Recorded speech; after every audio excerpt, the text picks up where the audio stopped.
tudo bem? Hoje, no nosso terceiro vídeo da série sobre negociação, eu tenho a honra de chamar a doutora Natália Pacheco. Ela é coordenadora de área de ressarcimento e vai falar também um pouco sobre a negociação com a gente. Obrigada, doutora Natália. Eu que agradeço o convite. Já vou trazer a primeira pergunta. Qual que é ali, no seu entendimento, ali como coordenador e na sua experiência, qual o maior mito que as pessoas têm sobre a negociação? Eu acredito que o maior mito que as pessoas têm sobre a negociação é que a negociação ela é exclusivamente a persuasão. Então, aquele ato de você convencer muito a outra pessoa dos seus próprios interesses, geralmente. Então, eu vejo a negociação como algo mais bilateral, onde as duas partes ali envolvidas, elas precisam contribuir para chegar no resultado final. Então, eu acredito que esse é o maior mito. E ainda nesse mesmo sentido, né, que a doutora trouxe pra gente, já a gente vai para a nossa segunda pergunta. Negociar e ceder são a mesma coisa, assim, e por quê? Né? Eu gostaria de um parecer. Eu acredito que não, porque como a gente está falando dessa negociação e existem ali dois lados, né, que querem chegar num consenso, eu acho que se um dos lados cede muito, ele pode sair dessa negociação insatisfeito, pensando que ele foi convencido a aceitar algo que na verdade ele não queria. Então, ceder é necessário muitas vezes ao longo, né, da negociação, mas não é o ceder por ceder, né? Existe um propósito que é realmente as duas partes ali estarem evoluindo na busca dessa solução conjunta, seja na formalização de um acordo ou vários outros exemplos que a gente pode mencionar. Então eu acredito que ceder eventualmente pode fazer parte da negociação, mas não é a mesma coisa. E tem que ter muito esse cuidado de não existe um desequilíbrio dentro da negociação, né? Então se uma parte está cedendo mais do que a outra, provavelmente ela não vai sair satisfeita dessa negociação em si.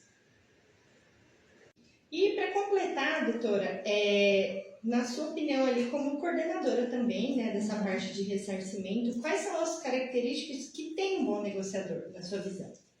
Saindo um pouco do óbvio, nesse sentido de a pessoa tem que se comunicar bem, né, falar bem, eu acredito que tem duas características que pelo menos eu percebo nos nossos melhores negociadores hoje no setor. São pessoas que escutam mais do que falam. Então, acho que quando você não está ouvindo atentamente o que a outra parte está falando, você perde a oportunidade, muitas vezes, de entender o que é essencial para ela dentro de uma negociação. Então, a pessoa que escuta genuinamente, ela vai ter muitos benefícios ao longo da negociação. E fora essa questão da escuta, né, para ter essas informações, eu acredito que a pessoa que tem um controle emocional no momento da negociação, ela geralmente sai ganhando.